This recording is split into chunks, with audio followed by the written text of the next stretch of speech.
ETF index mutual funds నేర్చుకుని stock మార్కెట్లో రాణించాలనుకుంటున్నారా? వెంటనే ఈ నెంబర్కి కాల్ చేయండి.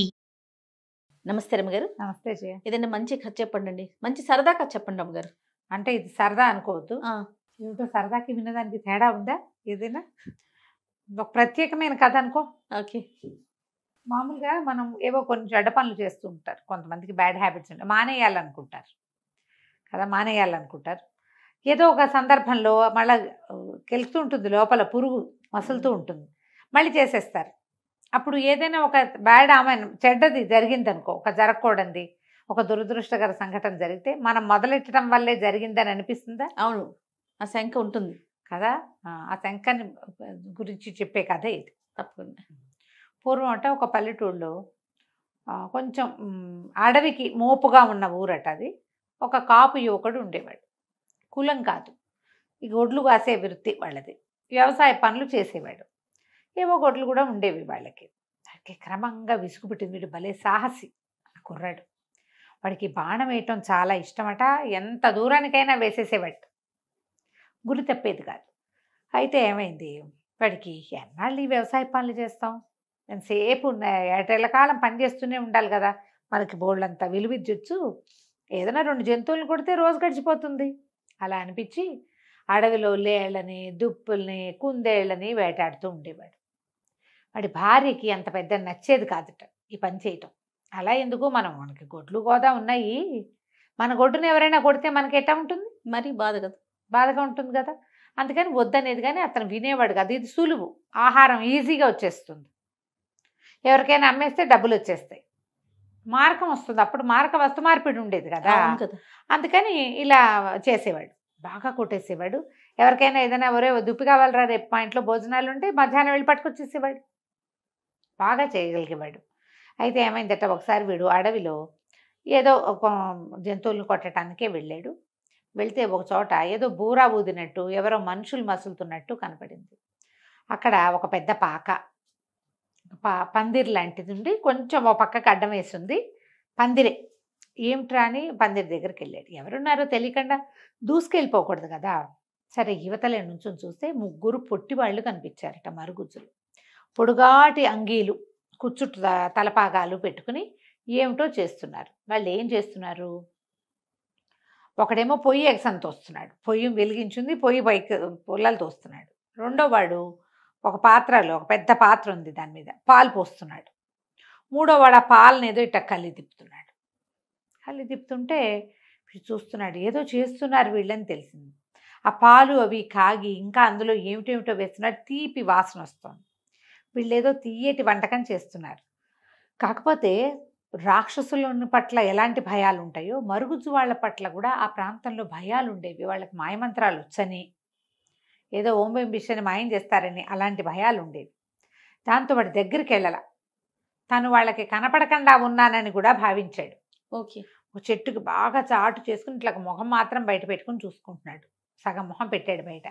వంటకం ఏదో అయిపోయాక ఆ పొట్టి వాళ్ళలో ఒకడు ఒక బూరా తీసి ఊదాడు.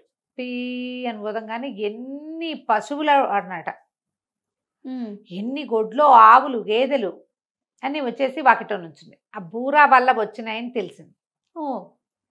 సరే వాళ్ళు ఏం చేశారు, ఈ బూరా పక్కకు పెట్టి, ఏ అబ్బాయి ఇట్రా నువ్వు అని పిలిచారు. పిలిచేసరికి ఆశ్చర్యపడి, పేరు పెట్టి పిలిచేసరికి ఏదో రాముడు వాడి పేరు. సరే నా పేరు ఎట్లా తెలుసు వీళ్ళకి అని ఆశ్చర్యపోయాడు. తర్వాత వాళ్ళు ఏం చేశారు, 3 పదార్థాలు 3 బౌల్స్లో ఉన్నవి చూపించారు. రారా అబ్బాయి, దా ఇక్కడ కూర్చో, మాతో పాటు కూర్చో అని చెప్పి 3 బౌల్స్ చూపించి, ఈ దీంట్లో 3 నీకు ఏది కావాలో తీసుకుని తాగమన్నారు.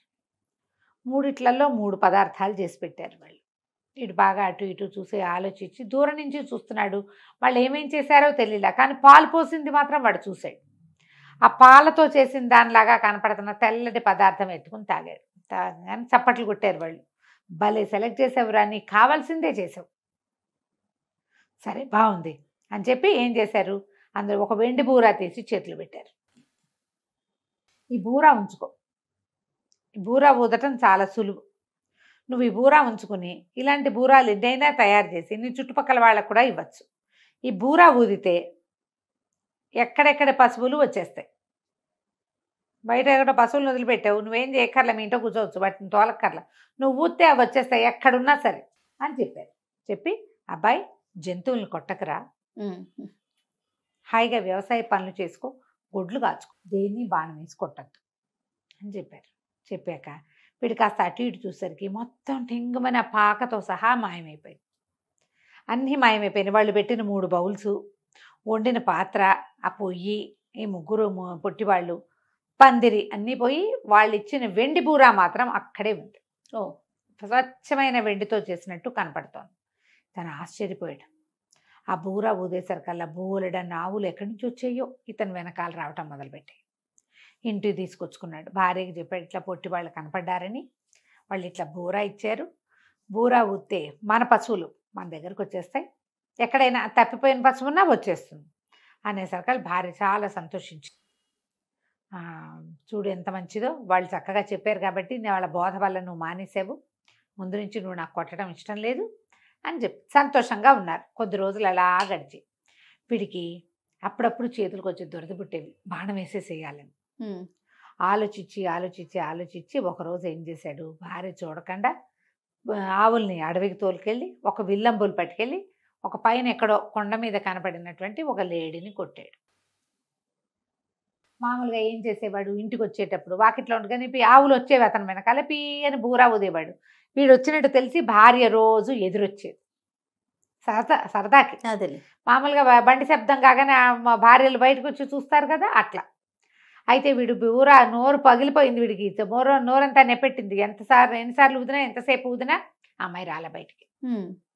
ఆశ్చర్యపోయి ఏమైపోయింది భార్య అంటే, ఇల్లుగానే ఉంది, పెళ్ళం లేదు ఇంట్లో, ఆవులు ఉన్నాయి, బూరా బుత్తి ఆవులు వస్తున్నాయి, భార్య మాత్రం రావట్లా. ఇక ఎంత వెతికినా ఆ భార్య అతనికి దొరకలా. ఏం చెయ్యాలో తెలియలే. అయితే ఏమైంది, కొద్ది రోజులు గడిచే దీనంగా ఉన్నాడు. ఇంట్లో ఏదో అన్నం వండుకుంటున్నాడు, ఈ ఆవులు గివులు ఉన్నాయి కదా, మరి వ్యవసాయం చేసుకుంటున్నాడు, ఆవులను తోలుకెళ్ళేవాడు, తీసుకొచ్చేవాడు, ఒక దిగాలుగా అయిపోయాడు భార్య లేకపోయేసరికి. కొద్ది రోజులు గడిచేసరికల్లా ఇతని తాలూకు స్నేహితుడు ఒకడు ఎక్కడో ఒక చోట ఎదురుపడ్డాడు. అన్న మొన్న భలే ఘటన జరిగిందన్న, ఫలానా రోజు ఏం జరిగిందంటే, నేను ఆవులు తోలుకొస్తున్నాను, మరి కొండ మీద ఒక లేడీ కనపడిందన్న, ఎంత అందంగా ఉందో, ఇంత కళ్ళు, భలే బాగుంది, దూరం నుంచి ఎవడో వేటగాడు ఆ లేడీని కొట్టాడన్నా, నేను చూస్తుండగానే లేడీ మాయమైపోయిందన్నా అని చెప్పాడు. చెప్పేసరికల్లా వీడికి ఏమనిపించింది, అది ఏ రోజు జరిగింది, తను లేడీని కొట్టిన రోజు. వీడు చూసింది ఆ లేడే, ఓకే అనుకో, ఆ కొట్టింది తనే. లేడీ అక్కడ పడిపోయి ఉండాలి కదా, మరి తనైతే వెళ్ళలా, వీడు వెళ్ళి లేడీని తెచ్చుకోలే, వీడు మాయమైపోయిందని చెప్తున్నాడు. తన భార్య మాయం అవ్వడానికి అదే కారణం అని అర్థమైంది అతనికి, కనెక్ట్ చేసుకున్నాడు.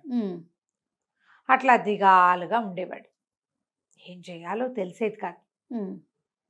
అయితే ఏమైంది, మళ్ళీ ఒకరోజు ఇట్లా రోజు అడవికి వెళ్ళి వచ్చేవాడు, భార్య ఎక్కడైనా కనపడుతుందేమోని వెతికేవాడు, ఆ పొట్టివాళ్ళు కనపడతారేమోనని వెతుకుంటూ ఉండేవాడు.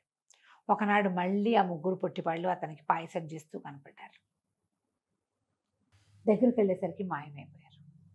తెగ ఏడ్చట, నేను పొరపాటు చేశాను, ఏం చేయాలో తెలియట్లేదు నాకు అని ఏడిస్తే, ఆ రోజు రాత్రి అతని కల్లో ఆ 3 పొట్టివాళ్ళు కనిపించారు.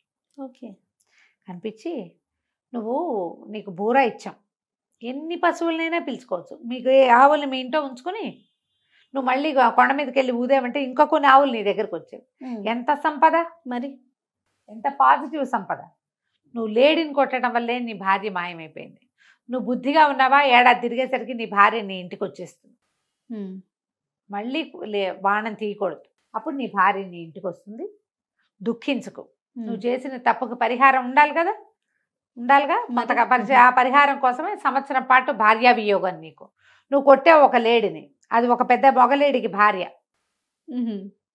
వాడు పోగొట్టుకున్నాడు కదా, వాడు మళ్ళీ జతకట్టేదాకా నీ భార్య నీకు రాదు. బాగుంది అనేసరికి ఆ దుఃఖం మానుకొని అప్పటి నుంచి అలా నిదానంగా ఉంటాం మొదలెట్టాడు. మర్నాడు లేచి తన విల్లు అంబులు ఉన్నాయి కదా, అవన్నీ వెదురుకర్రలతోటే కదా చేసుకునే వాళ్ళు, పల్లెటూరు వాళ్ళు, అవి 2 విరిచి పొయ్యిలో పెట్టాడు. ఇంకెప్పుడు నేను విల్లంబులు ముట్టుకొని నా భార్య నా దగ్గరకు వస్తే చాలండి. సంవత్సరం తిరిగాక అమ్మాయి కొండ మీద నుంచి నడిచొచ్చింది.